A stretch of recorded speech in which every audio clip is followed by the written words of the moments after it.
Imagine loading up Windrose. No crew, no ship, no weapons. Just you, a broken island, and 4 years before anyone comes to rescue you. That's not a game scenario. That actually happened. In 1704, a sailor named Alexander Selkirk was dumped alone on an uninhabited island in the middle of the Pacific Ocean. What he did to survive reads like the ultimate Windrose playthrough. And it's all real. Alexander Selkirk was a Scottish sailor aboard a privateering vessel called the Cinque Ports. The ship was in bad shape, rotting hull, failing equipment. Selkirk was convinced it was going to sink and refused to sail further. So the captain did something brutal. He granted Selkirk's request to leave and dumped him on Mazatierra, a remote island 400 miles off the coast of Chile. He had almost nothing: a musket with limited ammunition, a knife, a Bible, some basic tools. That was his starting inventory. As the ship disappeared over the horizon, Selkirk reportedly waded into the water screaming for them to come back. They didn't. He was completely alone. His survival run had begun. The first weeks were the hardest. Selkirk later described being paralyzed by fear and loneliness. The island was crawling with sea lions, feral cats, and rats that would gnaw at his feet while he slept. Every night was a battle just to get through to morning. But Selkirk was a sailor. He knew how to work with his hands. He started building. First, a basic shelter from wood and leaves. Then a second larger hut for cooking. He crafted tools from whatever he could find. He tamed wild goats for meat and milk. He grew vegetables from seeds he'd brought ashore. When his ammunition ran out, he learned to chase and wrestle goats down by hand. He got so fast that he could outrun them on foot. His body transformed completely. The soft sailor became something closer to an animal. Hardened, fast, and completely adapted to the island. By the end of his first year, Selkirk had essentially beaten the early game. He had 2 solid shelters, a reliable food supply, and a system for everything.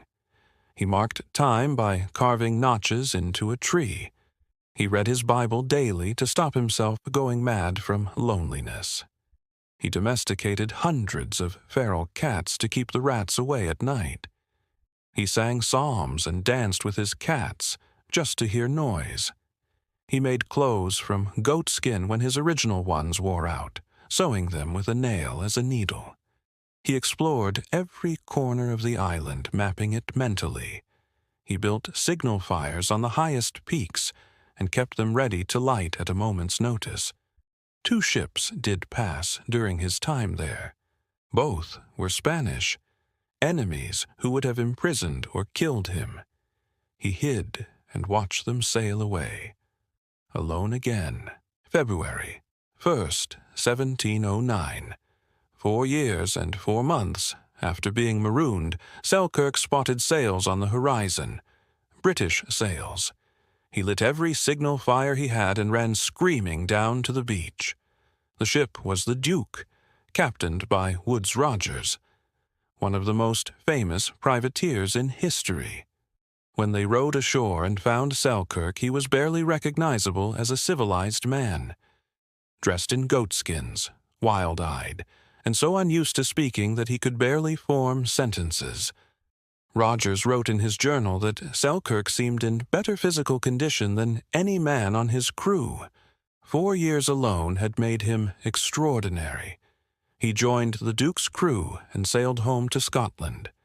His story spread across Europe and directly inspired Daniel Defoe to write Robinson Crusoe, one of the most famous novels ever written. So, let's rate Alexander Selkirk's survival decisions. Windrose style, building 2 shelters immediately. Smart. 9 out of 10. Taming goats for a food supply. Brilliant. 10 out of 10. Using cats to fight the rats. Creative genius. 10 out of 10. Hiding from the Spanish ships. painful but correct. 8 out of 10. Overall survival rating, S tier. One of the greatest real-life survival runs in human history. Alexander Selkirk spent 1,521 days completely alone on that island. No crew, no respawn, no quit button. Just pure survival instinct and an iron will to live. If you want more real-life survival stories that hit different, subscribe. I post a new one every single day. And if you play Windrose, next time you're struggling on day 1, remember Selkirk made it 1,521.